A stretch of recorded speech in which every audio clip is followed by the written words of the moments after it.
जय हिंद दोस्तों। ना हटेंगे ना बटेंगे, आहा टमाटर बड़ा मज़ेदार, नॉर्मलाइजेशन है बेकार, कुछ इस तरीके के नारों से गूंज रहा है आजकल हमारे उत्तर प्रदेश का लखनऊ। तो क्यों इस तरीके के नारे लगाए जा रहे हैं, क्यों छात्र विरोध कर रहे हैं, नॉर्मलाइजेशन क्या है, एक एक करके तुम्हें अच्छे से समझाऊंगा।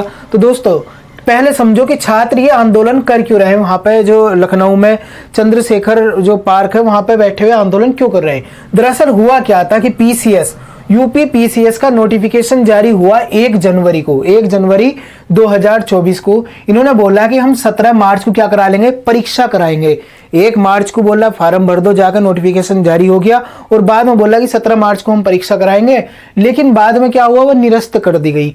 और फिर बोला 27, फिर जून के महीने में इन्होंने ये बोला, जून 2024 में ही, कि हम 27 अक्टूबर को परीक्षा कराने वाले हैं। ये जो भी अक्टूबर का महीना गुजरा इसमें हम क्या कराएंगे, परीक्षा कराएंगे। लेकिन 15-16 अक्टूबर के आसपास इनके द्वारा बोल दिया गया कि हम परीक्षा नहीं करा पा रहे क्योंकि हमें सेंटर अलॉट नहीं हो पा रहे। तो ये परीक्षा भी यहाँ पर भी कैंसिल हो गई। इसके बाद फिर 5 नवंबर, अभी जो हाल ही में 5 नवंबर गुजरा, इसमें इनके द्वारा ये बोला गया कि हम यूपी पीसीएस का जो एग्जाम है वो दिसंबर के महीने में कराएंगे, और वो भी 7 और 8 दिसंबर को दो पालियों में। 7 दिसंबर को 2 पालियों में सुबह और शाम, और ऐसे ही 8 दिसंबर को। फिर ऐसा ही एक और एग्जाम था, जैसे आरओ और एआरओ का एग्जाम था। इसमें इनके द्वारा क्या करा गया था, 11 फरवरी को एग्जाम कंडक्ट करा लिया गया था। लेकिन जैसा उत्तर प्रदेश पुलिस का एग्जाम हुआ वो लीक हो गया था, फिर कैंसिल हो गया। उत्तर प्रदेश सरकार के द्वारा ये बोला गया कि 6 महीने के अंदर अंदर हम क्या करेंगे, एग्जाम कराएंगे अच्छे तरीके से, पारदर्शी तरीके से, जो कि करा भी लिया गया। लेकिन आरओ और एआरओ के मामले में ऐसा नहीं हुआ, 6 महीने के अंदर एग्जाम नहीं हुआ। और अब इनके द्वारा जो डेट निर्धारित करी गई है वो 22 दिसंबर और 23 दिसंबर निर्धारित करी गई है, वो भी 2 पालियों में। अब देखो होता क्या, जो छात्र हैं उनका विरोध इसी बात को लेकर है कि देखो ये जो एग्जाम है ना, इसे तुम एक ही दिन में कंडक्ट कराओ, एक ही दिन में कंडक्ट कराओ, इसे 2 पालियों में या 2 दिन में मत रखो। और सेम कंडीशन आरओ और एआरओ का जो एग्जाम है उसे लेकर उठ रही। पहले ये समझ लो कि ये इस तरीके की मांग क्यों कर रहे हैं। इसे समझने के लिए पहले तुम्हें नॉर्मलाइजेशन समझना पड़ेगा। अभी क्या करा आयोग ने, क्या करा, उनके द्वारा ये बोला गया कि जो भी इसमें पीसीएस का एग्जाम देंगे या आरओ एआरओ का एग्जाम देंगे, उनका सिलेक्शन नॉर्मलाइजेशन प्रक्रिया के तहत होगा। अब तुम्हारे दिमाग में ये आ रही होगी कि यार ये नॉर्मलाइजेशन प्रक्रिया क्या होती। दरअसल मान लो, एग्जाम्पल से समझ लो, बहुत ही सिंपल सा एग्जाम्पल समझा दूंगा, तुम्हारी समझ में आ जाएगा। मान लो तुम आरओ का एग्जाम देने गए और तुमने क्या करा, परीक्षा दी। तुम्हारी जो शिफ्ट थी, जो तुम्हारा एग्जाम हुआ, उस शिफ्ट में तुम्हारे कितने नंबर आए, 120 नंबर आए। कितने, 120। और 120 में से मान लो जो 120 नंबर थे वो पाने वाले छात्र कितने थे, 150। टोटल 200 छात्र थे, ऐसा समझ लो। टोटल छात्र कितने थे, 200। होंगे ज़्यादा, लेकिन तुम्हें इजी तरीके से समझा रहा हूँ, इसलिए जो डाटा है वो छोटे ले रहा हूँ, छोटी डिजिट ले रहा हूँ। मान लो 120 क्या थे, 120 तुम्हें नंबर मिले, और 120 अंक या उससे कम अंक पाने वाले छात्र टोटल कितने हैं, 150। तो अब देखो नॉर्मलाइजेशन कैसे निकाला जाता।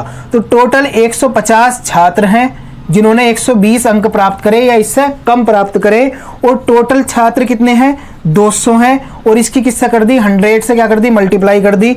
जब तुम इसे निकालोगे तो देखो 0 से 0 कट गया, 5 दिया 15 और 5 चौक 20, 4 से करोगे तो क्या आ जाएगा 20, 25 चौका 100। तो क्या आ गया, 75% तुम्हारे नॉर्मलाइजेशन में, ये तुम्हारा मतलब प्रतिशत निकल कर आ गया। नॉर्मलाइजेशन स्कोर कितना आ गया, 75%। ऐसे ही तुम अगर और देखना तो देख लो, मान लो तुम्हारे कितने आए, 120 आए, और वो इतने अंक प्राप्त करने वाले टोटल छात्र कितने थे, 120 अंक या इससे कम प्राप्त करने वाले छात्र कितने थे, 160। टोटल स्टूडेंट कितने बैठे उस पाली में, 200। 100 से क्या कर दी, मल्टीप्लाई कर दी, और इससे काट दिया, क्या आ गया 2, ये कितना आ गया 80। तो टोटल तुम्हारा नॉर्मलाइजेशन स्कोर कितना निकल कर आया, 80%। इस तरीके से ये क्या करेंगे, तुम्हारा नॉर्मलाइजेशन स्कोर निकालेंगे। अब देखो होता क्या है, अब अगर इस चीज को अगर ये 1 दिन वाले एग्जाम में लागू करते तब तो सही था। अब ये क्या करें, अलग अलग शिफ्ट में वो एग्जाम कंडक्ट करा रहे हैं, और जो अलग अलग शिफ्ट में एग्जाम होते उसमें ऐसा होता, किसी में पेपर हल्का होता, किसी में भारी आता, तो इस तरीके से आता। तो छात्रों का कहना यह है, जब तुम शिफ्ट वाइज एग्जाम करा रहे हो तो ये कैसे तुम डिसाइड करोगे कि किस शिफ्ट में जो एग्जाम था वो इजी था और किस में भारी था। अब मान लो जिस पेपर में मैथ आता, साइंस आती तो उसमें तो हम पता लगा सकते हैं कि पेपर भारी था या हल्का था, लेकिन जिसमें इतिहास, भूगोल और तुम्हारे ये जीएस के जो रिलेटेड प्रश्न आते हैं उसमें तुम कैसे पता लगाओगे कि ये पेपर आसान था, यानी कि जो पहली शिफ्ट में पेपर हुआ वो आसान था या जो दूसरी शिफ्ट में पेपर हुआ वो भारी था, तो ये तुम कैसे पता लगाओगे। तो ये कहना है छात्रों का। और दोस्तों पहली बात ये समझो, अभी क्या था, सुप्रीम कोर्ट के द्वारा डिसीजन दिया गया कि देखो जब से खेल शुरू हो जाएगा, जब से खेल शुरू होगा, खेल के नियम नहीं बदले जाएंगे। मतलब क्या हुआ इसका, जैसे भर्ती आई, भर्ती का नोटिफिकेशन जारी हो गया, नोटिफिकेशन जारी होने के बाद जो तुम्हें करना, नोटिफिकेशन जारी करने से पहले पहले कर लो, उसके बाद आयोग कोई भी उसके अंदर चेंज नहीं कर सकता। जैसे क्या हुआ था, 1 जनवरी को पीसीएस का नोटिफिकेशन जारी हुआ था।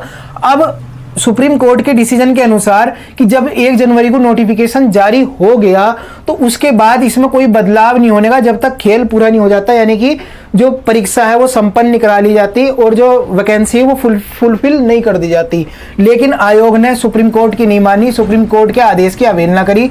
तो छात्रों का कहना यही है कि तुम तो सरासर सुप्रीम कोर्ट की जो डिसीजन है उसकी भी अवहेलना कर रहे हो। और दोस्तों एक तो नॉर्मलाइजेशन की प्रक्रिया है इतनी बुरी और सुप्रीम कोर्ट के मना करने के बावजूद तुम्हें अगर इस तरीके की नॉर्मलाइजेशन की प्रक्रिया लेकर आनी थी तो जब नोटिफिकेशन जारी हुआ था उसमें लिख देते साफ साफ, लेकिन तुमने नहीं लिखा और तुम अब बीच में इस तरीके का बुला रहे हो, तो ये क्या हो गया, ये बर्दाश्त नहीं होगा। इसी चीज को लेकर हमारे जो छात्र हैं वो आंदोलन कर रहे हैं लखनऊ के अंदर। और देखो चाहे आंदोलन कैसा भी हो, लेकिन जो छात्र होते हैं इन्हें जल्दी से किसी का सपोर्ट नहीं मिलता। नेता जो होते दूर दूर से भाषणबाजी करते रहते हैं, लेकिन छात्रों के साथ जाकर धरने पर बैठने को ये क्या करते हैं, इस चीज को जरूरी नहीं समझते। तो ये बहुत ही गलत बात है। जो छात्र हैं इन्हें सपोर्ट करना चाहिए, क्योंकि यही क्या होते हैं, देश का भविष्य होते हैं। अगर छात्र नहीं तो फिर तो कुछ नहीं। तो दोस्तों आई होप तुम समझ गए होंगे नॉर्मलाइजेशन की प्रक्रिया क्या होती है। अब समझ लो आयोग का कहना क्या है। आयोग का कहना यह है, अब देखो कि हम 1 शिफ्ट में एग्जाम नहीं करा सकते, यानी कि एक दिन में एग्जाम नहीं करा सकते। छात्रों की मांग यही तो कि तुम 1 शिफ्ट में एग्जाम कराओ, लेकिन आयोग ने कहा कि हम ऐसा नहीं करा सकते। क्यों? क्योंकि जो अभी सरकार है उसने एक गाइडलाइन जारी करी थी, उसमें यह बोला, जैसे पेपर लीक हो जाता है ना, इस चीज को ध्यान में रखते हुए सरकार ने यह बोला कि 1 शिफ्ट में ज्यादा से ज्यादा 5 लाख छात्र परीक्षा दे सकते हैं। अब आयोग का कहना यह है कि जो ये यूपी पीसीएस की परीक्षा है इसमें लगभग 10 लाख से ज्यादा छात्रों ने फॉर्म भरा। अगर हम परीक्षा कराते हैं ऐसे तो ये क्या होगा, सरकार की जो गाइडलाइन है उसकी क्या होगी, अवहेलना होगी। ये कहना है किसका, आयोग का। दोस्तों देखो छात्र आंदोलन कर रहे हैं, सरकार को छात्रों की बात सुननी चाहिए। पहली बात तो क्यों, क्योंकि ये नॉर्मलाइजेशन की प्रक्रिया बीच में लाई गई, ये गलत है। परीक्षा का इंतजार करते रह जाते हैं छात्र, उनकी ओवर एज हो जाते हैं और जो भर्ती होती है उसकी तैयारी करते करते ओवर एज हो जाते हैं, भर्ती नहीं आती, भर्ती आती है एग्जाम लीक हो जाता फिर अगर मतलब एग्जाम कंडक्ट करा लिया जाता है उसका रिजल्ट नहीं आता। कुछ इस तरीके के मानसिक उत्पीड़न से इस समय पे जो हमारे छात्र हैं वो गुजर रहे हैं और उनकी सुनने वाला कोई नहीं है, सुप्रीम कोर्ट और ना ही कोई सरकार उनकी सुनने को तैयार है। ये देखो इतने दिन हो गए वहां पर आंदोलन करते हुए। अब देखो अगर एग्जाम दिसंबर में हुआ तो वो कब अपनी पढ़ाई करेंगे, नवंबर का ही महीना चल रहा। जब उन्हें पढ़ाई करनी चाहिए उस टाइम पर सरकार उन्हें मजबूर कर रही कि वो आंदोलन करें। तो देखो ये बहुत सरासर गलत है, सरकार को समझना चाहिए, क्योंकि यही तो देश के क्या है भविष्य। अगर इनके साथ न्याय नहीं होगा तो फिर क्या फायदा। तो दोस्तों ये लेक्चर तुम्हें कैसा लगा, अगर पसंद आया हो तो लाइक करना। मिलते हैं फिर नेक्स्ट लेक्चर में, तब तक के लिए थैंक्स अ लॉट, जय हिंद।